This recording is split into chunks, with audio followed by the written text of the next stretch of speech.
તો ગુજરાત એસટી નિગમ પણ આ વર્ષે રક્ષાબંધન અને જન્માષ્ટમી તહેવારો માટે 6500 ટ્રીપનું એક્સ્ટ્રા સંચાલન કરશે। રક્ષાબંધનના તહેવારમાં રાજ્યમાં ગ્રામ્ય કક્ષા, જિલ્લાથી જિલ્લા તેમજ તાલુકા કક્ષા તેમજ અમદાવાદ, રાજકોટ, સુરત, મહેસાણા, વડોદરા જેવા શહેરી વિસ્તારોમાં જરૂરિયાત મુજબ એક્સ્ટ્રા સંચાલન કરવાનું આયોજન છે।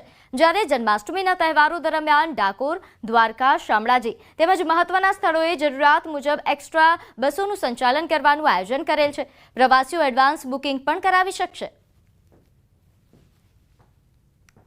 આ વર્ષે વધારો કરી 6500 ટ્રીપો જેટલી એક્સ્ટ્રા ટ્રીપો ચલાવવાનું આયોજન કરેલ છે, જેમાં મુખ્યત્વે રક્ષાબંધનના તહેવારોમાં રાજ્યમાં ગ્રામ્ય કક્ષાએથી જિલ્લાથી જિલ્લામાં, તાલુકા કક્ષાએ તેમજ અમદાવાદ, રાજકોટ, સુરત, મહેસાણા, વડોદરા જેવા શહેરી વિસ્તારોમાં જરૂરિયાત મુજબ એક્સ્ટ્રા સંચાલનનું આયોજન કરવામાં આવશે। અને જન્માષ્ટમીના તહેવારો દરમિયાન શામળાજી, દ્વારકા, ડાકોર તેમજ અન્ય ધાર્મિક સ્થળો જ્યાં પ્રવાસીઓનો ધસારો રહેશે એ બાજુ એક્સ્ટ્રા સંચાલન કરવામાં આવશે। પશુપાલકોના વિરોધનો મામલો, ઇફકો ચેરમેન દિલીપ સંઘાણીનું નિવેદન સામે આવ્યું છે। પશુપાલકોની માંગ વ્યાજબી છે। પશુપાલકોને પોષણક્ષમ ભાવ મળવા જોઈએ, પરંતુ દૂધ રસ્તા પર ઢોળી નાખવું એ વ્યાજબી નથી। પશુપાલકોને જ દૂધની સાચી કિંમત ખબર પડે। પશુપાલકોની માંગ વ્યાજબી છે, પણ દૂધ ઢોળી નાખવું એનો રસ્તો નથી।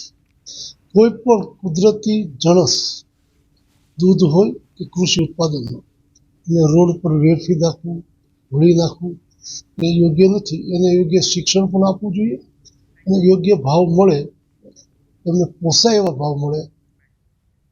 તો સુરતમાં કોંગ્રેસના ધારાસભ્ય તુષાર ચૌધરીનું મોટું નિવેદન સામે આવ્યું। તેમણે દિલીપ સંઘાણીના નિવેદન પર પ્રતિક્રિયા આપી, કહ્યું કે દિલીપ સંઘાણીએ ચિંતા કરવાની જરૂર નથી। દિલીપ સંઘાણી હાલ ભાજપથી નારાજ ચાલી રહ્યા છે। સહકારી ક્ષેત્રે દિલીપ સંઘાણીને ભાજપનું સમર્થન મળવું જોઈએ, તે નથી મળતું। ત્યારે માત્ર લાઇમલાઇટમાં આવવા માટે રાહુલ ગાંધી સામે આવા નિવેદનો આપે છે। દિલીપભાઈએ ચિંતા કરવાની જરૂર નથી કે આ ઘોડા છે કે ગધેડા છે કે ખચ્ચર છે। એ દિલીપ સંઘાણીનું પોતાનું મંતવ્ય હોઈ શકે, કારણ કે દિલીપ સંઘાણી હાલ ભાજપથી નારાજ ચાલી રહ્યા છે। એમને બી સહકારી ક્ષેત્રમાં ભાજપ દ્વારા જે એમને સમર્થન મળવું જોઈએ એ સમર્થન મળતું નથી।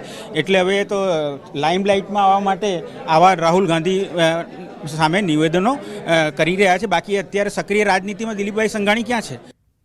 આગળ વાત કરીએ કચ્છની। ફરી એકવાર કચ્છમાં 900 કરોડના ડ્રગ્સના જથ્થાનો નાશ કરાયો। ગૃહ રાજ્યમંત્રી હર્ષ સંઘવીની હાજરીમાં ડ્રગ્સના જથ્થાનો નાશ કરાયો। ગાંધીધામ, માંડવી અને મોરબીમાંથી પકડાયેલા નશીલા જથ્થાનો નાશ કરવામાં આવ્યો। ગાંધીધામ, માંડવી અને મોરબીના 28 કેસમાંથી કોકેઇન, ચરસ અને સિરપનો જથ્થો ઝડપાયો હતો, જે નષ્ટ કરવામાં આવ્યો। 28 એનડીપીએસ કેસમાં જપ્ત કરાયેલા 391 કિલો ડ્રગ્સ અને 8986 લીટર સિરપનો જથ્થો વૈજ્ઞાનિક ઢબે નાશ કરવામાં આવ્યો।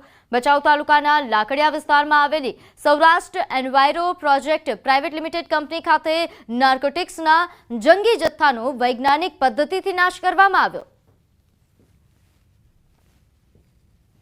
આ દેશની સૌથી એમ કહેવાય કે લેટેસ્ટ ટેકનોલોજી કે જ્યાં હજારો ડિગ્રી પર આ ભઠ્ઠી ચાલતી હોય તેમાં ડ્રગ્સ ખાક કરવાનો અવસર આજે અમને સૌને મળ્યો છે।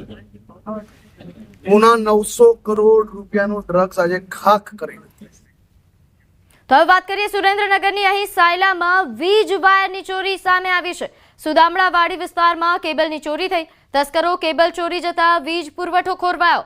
વીજ પુરવઠો ખોરવાતા ખેડૂતો મુશ્કેલીમાં મુકાયા। ખેડૂતોની ફરિયાદ આધારે પોલીસે હાલ તપાસ શરૂ કરી છે। તો વીજ પુરવઠો ખોરવાતા ખેડૂતો મુશ્કેલીમાં મુકાયા છે। નોંધનીય છે કે આ કેબલ ચોરીની ઘટનાઓ છેલ્લા ઘણા સમયથી વધી રહી છે, અને ત્યારે ફરી એકવાર કેબલ ચોરી થતા અહીં વીજ પુરવઠો ખોરવાયો હતો। સાયલામાં વીજ વાયરના ચોરીની ઘટના છે।